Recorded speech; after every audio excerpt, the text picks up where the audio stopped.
Don't eat that. 3 words from a kid who was supposed to be invisible, and a billionaire's spoon stopped mid-air like the whole house forgot how to breathe. My name is Marisol Rivera, and I'm not the kind of woman who makes a scene. I usually clean them up. But that Monday, up in the Blue Ridge in Sterling Cole's glass and cedar palace, my 10-year-old opened her mouth, and the truth walked right into the room. We were only supposed to serve lunch quiet and smooth chicken soup that smelled like kindness linen, that cost more than my car. Mr. Cole, half listening to his fiancée talk about a gala and how our names live or die by a headline, you know what I mean. Talia Kingsley moved like magazine pages come to life, hair that never budged, a smile that said, "Bless your heart," while her eyes measured everything, and the rule was simple. My daughter June sits in the corner with a coloring book and pretends to be air. The school had a burst pipe, my sitter had a court date. I begged Nolan, the butler, for mercy, and he gave me one look that said, "This better be the quietest child on earth." June tucked her sneakers on the chair-rung pencil, hovering, watching, like she always does, because the men in my family taught their kids to notice, and I set bowls on the table that could host a Senate hearing. Mr. Cole glanced at a buzzing phone angled away, and I saw nothing but steam rising. But June saw the whole thing, the little amber bottle slipping out of Talia's purse, the cap flick, the wrist turn, the clear oily drops disappear in the broth, like they were never there. The spoon rose silver flashing under the chandelier, and my daughter stood up with knees knocking and said it again, firmer. "Don't eat that." Yeah, that happened, and the room froze like it got caught in a lie. Talia's smile didn't move, but her eyes went sharp. Mr. Cole set the spoon down like he was talking to a skittish horse. I hurried to grab my child and apologize for existing, and Nolan blinked for the first time all morning. "What did you say, sweetheart?" he asked, and June's voice wobbled, but she didn't look away.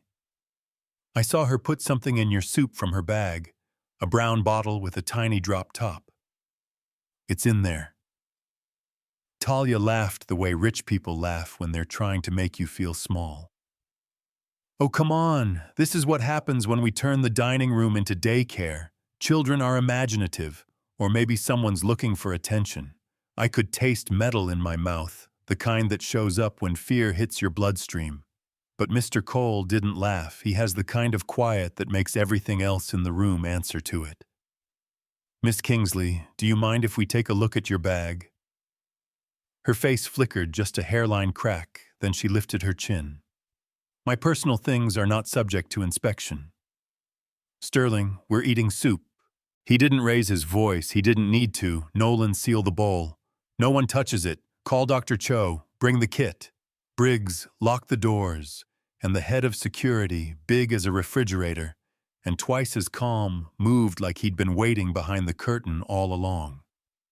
Talia tried charm, tried ice, tried to turn me and my kid into the problem.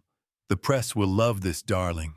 But Mr. Cole was looking at the soup like it had spoken, and at June like she was the only honest thing in the world. Then at Talia, like a man who's read 1,000 contracts and finally sees the clause he should have caught. "Please, the purse." She held it like a life raft, then chose fast and wrong, flung it toward the stone fireplace, but Briggs snatched it from the air like a shortstop and stood there, bag under his arm, patient as a tree. That's the moment in every big house when the avalanche starts with a flinch, Doctor. Lena Cho arrived with a small black case and the face you want. When bad news is coming, she has known Mr. Cole for 20 years. She didn't ask for gossip. She took the bowl, she said what she could do right here, preliminary screen, common toxins, full lab later. And while the strip soaked, she narrated calm like a lullaby for grown-ups. Mr. Cole asked June what it smelled like, and she said like nothing. Maybe like rain, and Dr. Cho glanced up and said, "Oleander can be nearly scentless. It's pretty. It grows everywhere. It kills people quietly, fast or slow, mister. Cole didn't flinch. He turned to Talia and asked, why not? Loud, not dramatic. Just placed the question on the table like an invoice, and she wore outrage for 10 seconds, tried on tears, then pulled on the truth like a coat that didn't fit. You weren't going to die ever. I was going to get older, and you were going to keep outliving my options. I smiled at fossils with yachts. I made you look alive. I was going to end with nothing but gowns. I earned more than that. The word earned landed like a stain, and if you've cleaned for a living, you feel that word in your bones. You hear what it's stealing. Dr. Cho lifted the strip, and a bright blue line appeared, positive, strong, oleandrin derivative. He would have felt sick, then his heart. It would have looked like age, and the chandelier seemed to dim, even though it didn't. Mr. Cole's jaw loosened like he'd set down something heavy, then he straightened and ended it. Miss Kingsley, you will leave this property with only the clothes you are wearing. Briggs will escort you. Codes canceled within the hour. Nolan changed the locks. I will be pressing charges. Talia went still, then feral. You'll regret this. I'll tell them you've lost your mind. Who's going to believe a maid's kid over me? And she shot June a look I will never forget, but Briggs didn't need to touch her. He's a brick wall that can walk, and the doors closed behind her with a click that felt like a gavel. The silence after a storm is a different kind of loud. My hands were shaking. June's small fingers found mine. Dr. Cho packed up. I'll file the report, send samples to the lab, and Mr. Cole nodded, like the decision had been made long before any test. Thank you, Lena. Send the bill to the office. Then he turned to us and said, a sentence that unraveled me. I owe you my life. June said, dead serious. You owe me a grilled cheese, and the old man actually laughed, rusty at first, then real. Here's the part people argue about, and you can too. He pulled out 2 chairs at the big table and told us to sit like we weren't ghosts, Miss Rivera. I've watched you run this house from the shadows for 2 years. I need an estate manager, and I trust you to be one. You already are one without the keys. And then he looked at June and his voice softened. The foundation covers promising kids, school tutoring, college, wherever you want to go. Your education is secured. We'll negotiate snacks. I said no at first. Of course I did. Pride is a tricky thing when you've been poor long enough to know exactly what you need. This is too much. We don't want to be charity, and he leaned in older and lighter at the same time. This isn't charity. It's the smallest down payment on a debt I can't repay. Your child handed me my future. Let me hand her a path. He asked us to move into the guest wing for a while for safety. Briggs posted a man at the drive. Nolan showed up with crayons like he'd been waiting his whole life to be someone's uncle. And that first night, the quiet sounded different, not thin, like our rental with sirens threaded through the blinds, deep safe like we'd been holding our breath for years, and finally let it out. 6 weeks later, the headlines slid to something shinier. Talia's lawyers tried to call him vindictive.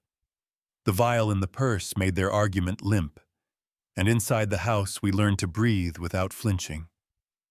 I took the job with a binder and a prayer double booked. A florist day, one survived. Nolan's disappointed inhale learned how to say no in a tone that was not rude and not optional. The staff stopped walking like the floor had rules, and Mr. Cole started appearing in rooms he used to forget existed. The greenhouse, the small kitchen over the valley, the library where June curled up after school with a book, while he pretended wind credits were more fun than her volcano chapter. They talked sometimes, most times they didn't. They made each other less alone just by showing up. He asked about her dad. She made her mouth say the hard thing. He nodded like he understood that some facts. You only hold at the edges, and a few days later, he called us to his study for a reveal rich. Men are born to stage under velvet. a glass case with my grandfather's field jacket, a medal, a stack of notebooks.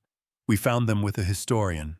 They belong with you, and next to it, a charter for Scout House, a program we just funded for single parents in uniform, and their kids' daycare counseling job placement near the bus line, so people can actually get there. June pressed her forehead to the glass, like she could fold time and whisper thanks. He would have liked that she said he worried about the ones who came home and still felt lost. And Mr. Cole nodded, because sometimes money can build a door in a wall if someone tells it where to go. We started eating at a small round table because long tables measure distance.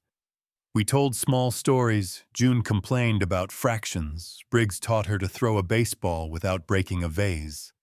Nolan allowed a smile, and the house, which used to feel like an airport for feelings that never land, turned into a home. Now the ending people fight about. Did he buy us? Did he do too much and because he could? Or not enough because she walked out in shoes instead of handcuffs? Would anyone have believed another kid from another corner of town who gets to be credible in rooms where money whispers and power never has to shout? I don't have a neat answer.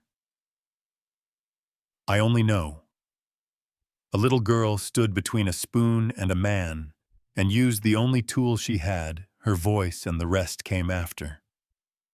Last week in the library, fire going for no good reason, he told her if she ever becomes a botanist, we're banning oleander from the county. She rolled her eyes. It's already banned at our house. And then she said, sometimes I think about what would have happened if I'd stayed a mouse, and he shook his head. Mice survive, hawks change outcomes. Can I be a hawk mouse? She asked. Motion granted, he said. And that was that. Tell me what you think in the comments. Would you have shouted or stayed quiet? Taken the job or walked away, pressed charges or kept it private? Who gets believed where you live? Drop your city, your story, your argument. And if this hits something true, subscribe and share it with the one person who needs a little courage today.